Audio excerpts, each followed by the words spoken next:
Welcome to The Explainer. I am absolutely thrilled you're tuning in today because we are embarking on a really fantastic grammar mission together. Today, we are unlocking the ultimate English grammar cheat code, mastering the verbs has, have, and had. Listen, if you've ever felt tripped up by these three little words, you are in the exact right place.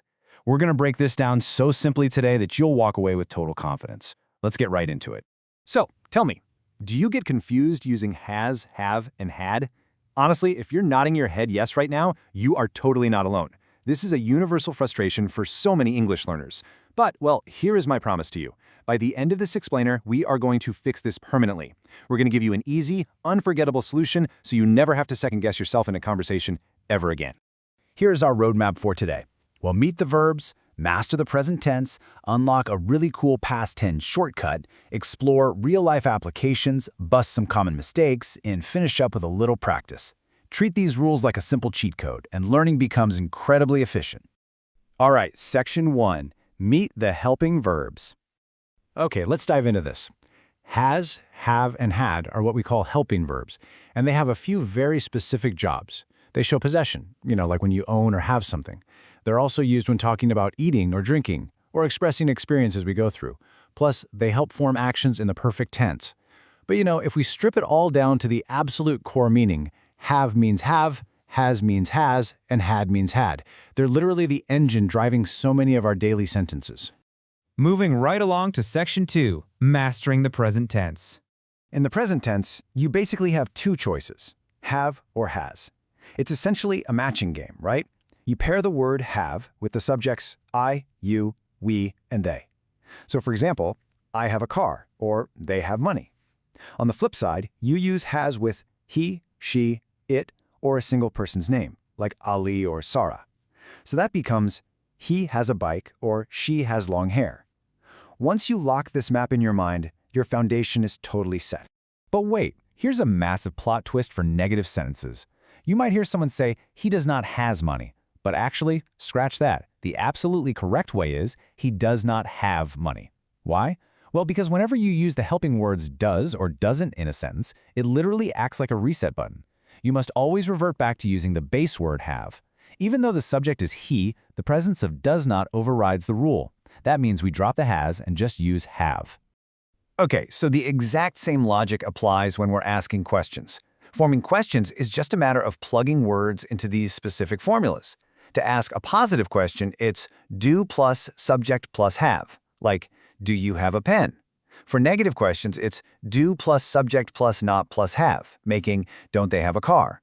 And when asking questions about he, she, or a single name using does, it still demands have. For instance, does Ali have money? Not does Ali has. The word does always brings its best friend have along for the ride. Section 3. The past tense shortcut. Oh, I absolutely love this one. Here is a beautiful, simple rule for the past tense. Use had for absolutely everyone. I, you, he, she, we, they. It doesn't matter who is doing the action. If it happened in the past, you just use had. I had a car. She had a pen. They had dinner. It is the ultimate shortcut and honestly a massive breath of fresh air for your grammar rules. No matching required whatsoever. Now, here is a crucial point, very similar to that plot twist we saw in the present tense. When making negative sentences in the past, the word did acts as our reset button. Saying he did not had money is a super common trap. It should always be he did not have money. After did or didn't, we absolutely must revert back to have. Never ever use had right after did. Make sense? Section 4. Real-life applications. Let's actually run through these practical, daily examples together so we can really internalize the rhythm of how these sentences sound in real life. At home, we have rice. Or, talking about the past, I had breakfast. At work, they have uniforms. Or, we had a meeting yesterday. In school, she has homework, and students have books. And for health, which is a really common use case, I have a headache, or he had stomach pain yesterday. You see how these verbs naturally structure our daily updates? It's pretty cool. And this brilliantly illustrates how these verbs power our basic everyday back and forth conversations. Just imagine the flow here. Person A asks, do you have money? Person B matches the tense perfectly. Yes, I have money. A asks, does Ali have a car? B responds with that negative reset rule we learned. No, he does not have a car. Finally, jumping to the past tense, A asks, "Did you have dinner?" And B answers, "Yes, I had dinner." It's like a perfectly choreographed grammar tennis match. Section 5. Avoiding common mistakes. Okay, mistake number 1 is a super common one. He have a car. But remember our matching game from earlier? The correct phrasing is he has a car. Whenever we're talking about he, she, it, or a single person in the present positive tense, the subject absolutely demands the word has.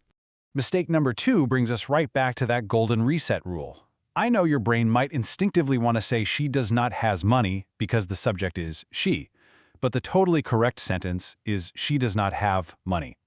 The presence of the words does not overrides everything else and demands that we use have. And mistake number 3 is basically the past tense version of that exact same trap.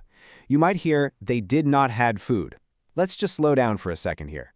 Because you've already established the past tense with the words did not, you just revert straight to the base word. The absolutely correct sentence is, they did not have food. Did not plus have. Try to lock that firmly into your memory. All right, Section 6, Final Revision and Practice. Take a mental snapshot of this right here. This is your ultimate cheat code matrix. For positive sentences, it's have or has in the present and had in the past. For negative sentences, it's do not have or does not have in the present and did not have in the past. And for questions, it's do or does plus have for the present and did plus have for the past. Do you notice how often the word have appears on this board? It truly is the superstar of these formulas. All right, practice time. I'm going to act as your personal one-on-one coach right now. I want you to mentally fill in the blanks for these 5 sentences. Ready? Number 1, she blank a phone. Number 2, they blank money. Number 3, he did not blank tea. Number 4, blank you have a bike. And number 5, we blank dinner yesterday. Take a second. Think about your answers. Do you have them locked in? Okay, let's reveal those answers. Number 1 is has. She has a phone. Number 2 is have. They have money. Number 3 is have because of our handy reset button. He did not have tea. Number 4 is do. Do you have a bike? And number 5 is had because the word yesterday means it's past tense. We had dinner yesterday. Huge congratulations if you got those right. And honestly, even getting just a few of these shows how rapidly these skills are going to improve your spoken English. So, I want to leave you with one final thought as we wrap up today's explainer. How will you use your new has, have, had skills in a conversation today? Seriously, don't let this knowledge just sit in your notebook. Go out there, ask a friend if they have time, tell someone what you had for breakfast, and just practice it immediately. You've got the cheat codes now. Go use them. Thanks so much for hanging out with me on The Explainer today, and keep learning.